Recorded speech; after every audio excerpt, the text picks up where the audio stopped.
भारत में ऐसी कई हॉन्टेड जगहें हैं जहां कोई भूल कर भी जाने की कोशिश नहीं करता। ये स्थान अपने भूतिया कहानियों को लेकर देश दुनिया में काफी फेमस हैं। इसी कड़ी में आज हम बात करने वाले हैं भारत की सबसे डरावनी 5 जगह जो आप नहीं जानते होंगे।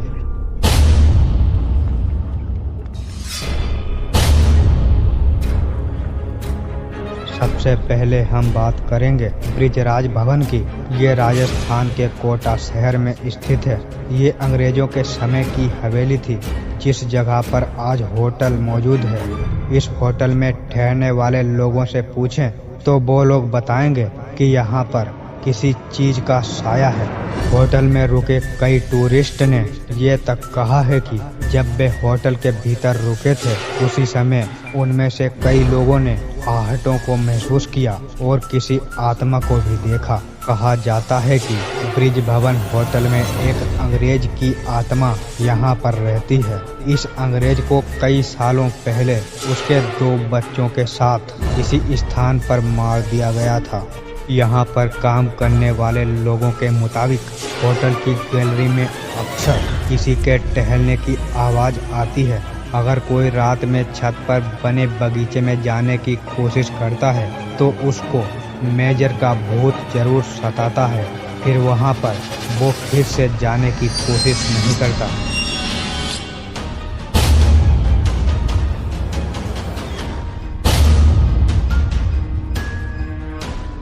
आप अगर ना जानते हो तो आपको बता दें, हैदराबाद में रामोजी फिल्म सिटी एशिया की सबसे बड़ी फिल्म सिटी मानी जाती है। इतिहास की माने तो यहाँ कई निजामों का जंग का मैदान हुआ करता था।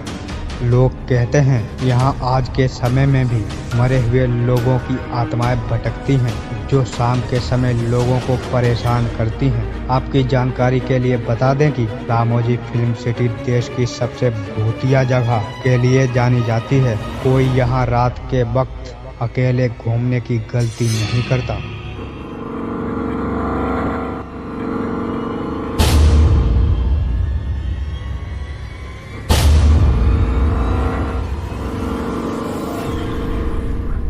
लोधी वंश के बीते इतिहास के बारे में पता करें तो हमें पता चलता है कि शक्तिशाली मुगल साम्राज्य के पहले की बात है। ये कहानी हमें दिल्ली के महरौली जगह जमाली कमाली मस्जिद के बीते समय के बारे में बताती है। जमाली उर्फ शेख फैजुल्लाह महान सूफी संत और कवि हुआ करते थे। वे अपनी एक यात्रा में दिल्ली आए और वहां लोधी साम्राज्य के संरक्षण में उनके राज्य कवि बनकर रह गए। कुछ ऐतिहासिक जानकारियों के मुताबिक यह भी कहा जाता है कि वे बाबर और हुमायूं के दरबारी कवि भी थे। कुछ लेखों के अनुसार कहा जाता है कि जमाली कमाली मस्जिद भूतिया है। कुछ लोगों को वहां किसी अनजान परछाई का एहसास हुआ है तो किसी ने रात को वहां से आने वाली डरावनी आवाजें भी सुनी है।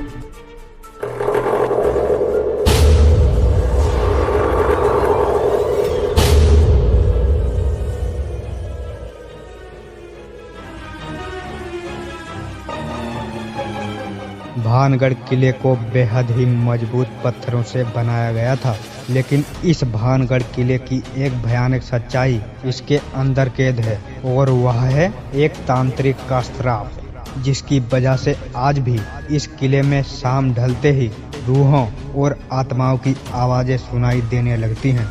बोला जाता है कि राजकुमारी रत्नावती बहुत ही खूबसूरत थी। आसपास के राज्यों के सभी राजकुमार उससे शादी करना चाहते थे, लेकिन रत्नावती किसी को भी पसंद नहीं करती थी। लेकिन उसी राज्य में रहने वाला सिंघिया, जो काले जादू का ज्ञाता था, वो भी उसी से शादी करना चाहता था। वह रानी रत्नावती की सुंदरता से बहुत ही मोहित था और उससे शादी करना चाहता था, लेकिन रत्नावती उससे शादी नहीं करना चाहती थी। जिस दुकान से रानी रत्नावती के लिए परफ्यूम लाया जाता था, उसने उसी दुकान में जाकर रत्नावती को भेजे जाने वाली परफ्यूम की बोतल पर काला जादू करके वशीकरण करने की भी कोशिश की, लेकिन अपने इस काले जादू का असर सिंघिया पर उल्टा हो गया और एक बड़े से पत्थर के नीचे आ जाने से काले जादूगर सिंघिया की मौत हो गई, लेकिन मरते मरते उसने राजकुमारी समेत पूरे भानगढ़ को यह श्राप दे दिया कि इस महल और भानगढ़ में रहने वाले सभी लोग मर जाएं और कभी भी जन्म ना ले पाएं। इसके अलावा उसने यह भी बोला कि उनकी आत्मा हमेशा इसी स्थान में कैद रहेंगी। सिंघिया की मौत के कुछ दिनों के बाद भानगढ़ और अजबगढ़ के बीच कत्ले आम हुआ, जिसमें राजकुमारी रत्नावती और वहां के सभी लोग भानगढ़ वासियों की मौत हो गई।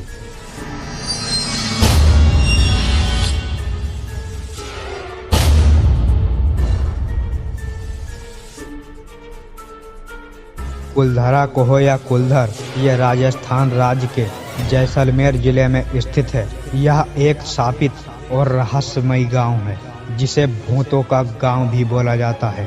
इस गांव को 13वीं शताब्दी में पालीवाल ब्राह्मणों ने बसाया था, लेकिन यह 13वीं शताब्दी में भारी सूखा के कारण यह गांव पूरा नष्ट हो गया। लेकिन कुछ किंवदंतियों के अनुसार इस गांव का विनाश जैसलमेर के राज्य मंत्री सलीम सिंह के कारण हुआ। सलीम सिंह, जो जैसलमेर राज्य के एक मंत्री हुआ करते थे, वो गांव पर काफी सख्ती से पेश आता था। इसलिए सभी गांव के लोग मंत्री से परेशान होकर रातों रात छोड़कर चले गए और गांव वालों को श्राप दे दिया। इसीलिए यहाँ के लोगों को कोई भूत परेशान करता है या फिर यहाँ के लोग डरे हुए हैं। इस गांव को अभी भी भूतों वाला गांव बोला जाता है, लेकिन अभी राजस्थान की सरकार ने इसे टूरिस्ट प्लेस में बदल दिया है। इसलिए अब यहाँ हर रोज हजारों लोग देश विदेश से आते हैं